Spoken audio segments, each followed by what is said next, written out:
All right, so now we're going to learn about the M dash. So I know we've already talked about the M dash and we uncovered it in a couple of different flash fiction stories, but I want you to now take notes because it's one of my favorite pieces of punctuation, but it's also a really powerful writerly move.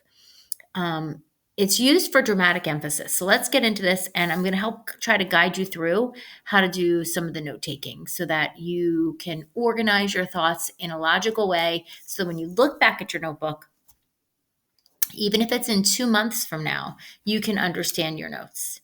Okay. So the first is the M dash definition, right? You have this in your writerly moves chart, but let's add it here. Okay. So an M dash is used to offset a phrase or clause from the main part of the sentence for more dramatic effect.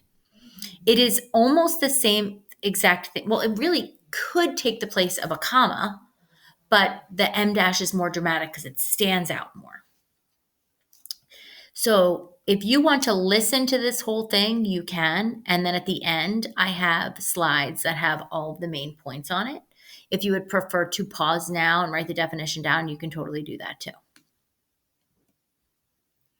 Okay, so let's look at an M dash example. This is one of the ones we uncovered in the story that I wrote, The Mailbox. Henry, M dash, the young EMT in training, M dash, overheard the conversation.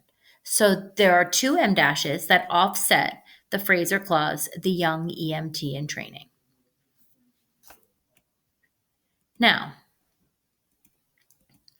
there are two important rules to M dashes.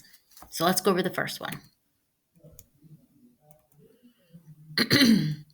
So rule number one for an M dash, and you're going to want to write this one down, is that an M dash equals extra information and is not needed in the sentence. So information that provides more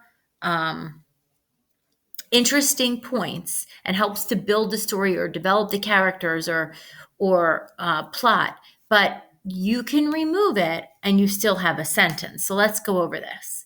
Henry, M dash, the young EMT in training, M dash, overheard the conversation. So what I mean by this is the young EMT in training is just additional information. It's offsetting what we call in a positive phrase, which we will get into. And it's describing Henry. So it's just additional information describing Henry. We could just say Henry overheard the conversation because based off the last complete sentence video you watched, Henry overheard the conversation. Henry subject, overheard, verb, the conversation, complete thought. You could just have that, but it's a little bit boring. It's not as exciting, interesting, or developed as Henry.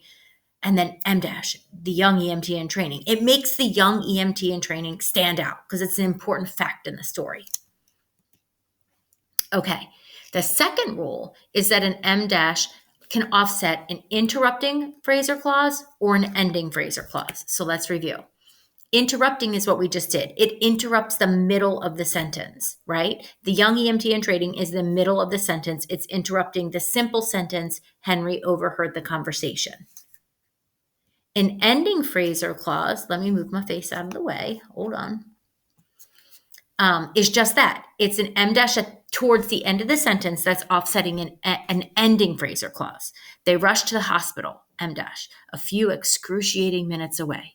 Again, I could remove a few excruciating minutes away and still have a complete sentence. They, subject, rushed, verb. They rushed where? To the hospital. Simple sentence.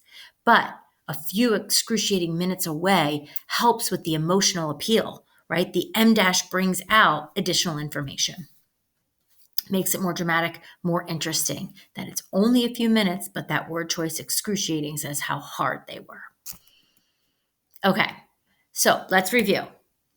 This is the definition in case you didn't write it down before. Now's the time to do so.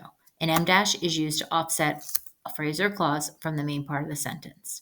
Rule number one, an M dash contains extra information that is not needed, but adds more specific information and details. Rule two, it contains, hey, that's the same thing. I messed that up. Hold on, let me go back and fix this so that if you are copying this slide, you are not going to be confused. So rule number two is that it offsets an introductory or an ending phrase or clause. Okay, so I'll recap. Rule number 1, extra information that's not needed in the sentence. Rule number 2, offsets an interrupting phrase or clause. You can decide if you want to put your examples down. If that helps you in your notes, great. If not, you at least need the definition and the 2 rules. Again, you can always stop, rewind, pause, whatever you need to do to understand this. Because now you're going to go ahead and try to put 1 or 2 em dashes, examples, maybe an interrupting and an ending in your own creative flash fiction story. Go ahead and do that now. Let's do that. 2, 1 in the middle, 1 at the end. Good luck.